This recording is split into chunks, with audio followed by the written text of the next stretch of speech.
នៅក្នុងវីដេអូនេះយើងនិយាយពី user management ការគ្រប់គ្រង user នៅក្នុង marketing router របស់យើងអញ្ចឹងនៅពេលដែលយើងមាន user តែមួយនៅពេលដែល admin អត់នៅបាទធ្វើម៉េចអញ្ចឹងយើងមិនការងារមិនស្ទះនៅពេលដែលមានបញ្ហាអញ្ចឹងយើងត្រូវធ្វើការគ្រប់គ្រងទៅលើ user management របស់យើងអញ្ចឹងយើង log in នៅ marketing របស់យើងមកអូខេអានេះខ្ញុំខ្វែងទាំងអស់ឡើងមិនខ្វែងទេខ្ញុំដាក់ចូល system ហើយខ្ញុំយក user នេះអូខេអ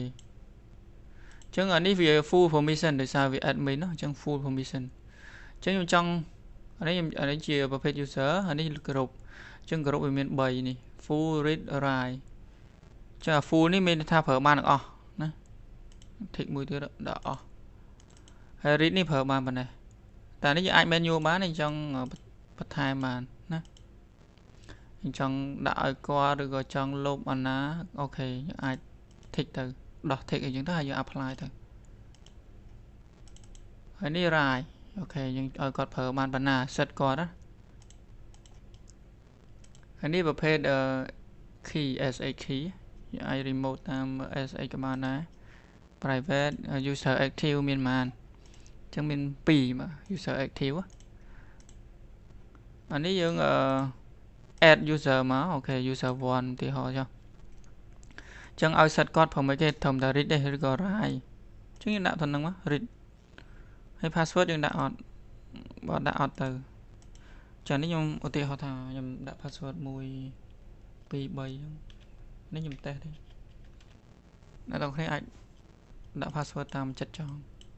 ហើយខ្ញុំ apply អូខេអញ្ចឹង username user 1ហើយ password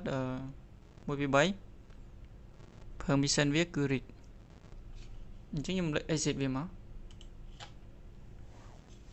exit ខ្ញុំ login ម្ដងទៀតខ្ញុំប្រើ user ហ្នឹងដាក់ user 1 password 1 2 3អូខេហើយ login ចូលប៉ុន្តែមានfunction ខ្លះគឺអត់អាចប្រើបានទេណាឧទាហរណ៍ថា IP គឺអត់អាចប្រើបានគេ block អស់ហើយដោយសារយើងអត់មាន permission ហ្នឹងទេអាចធ្វើការ change IP អីបានអីទាំងយើងធ្វើបានតែតាមបានតែគេ tick ទេគេ tick ប៉ុន្មានយើងធ្វើបានប៉ុណ្ណឹងណាអញ្ចឹងគេ tick នេះ read នេះធ្វើបានប៉ុន្មានមានតែប៉ុណ្ណឹងទេមាន read វាមានមក reboot SH telnet local test winbox password web យើងប្រើ web បានប្រើ sniff បាទប្រើប៉ុណ្ណឹងបាទប៉ុណ្ណឹងនឹងតកតងជាមួយនឹងការ set up user management អញ្ចឹងយើងអាច add បានទៀតឥឡូវយើងចូលកាន់មេរៀនយើងវិញហើយ lab យើងធ្វើហើយជាងការ login យើងមិនមែន login តែបានតែ winbox ទេយើងអាច login ទៅលើ web បានអញ្ចឹង IP វាប៉ុន្មានវិញ192.168.137.129ហេយើងអាច login បាន admin ចឹងមកតាម web access យើងអាច login បានទៀតអូខេ save មក save អានេះជា quick access ចឹងយើង configure នៅលើ web access ក៏បានដែរឬក៏យើង configure តាម winbox ក៏បានដែរ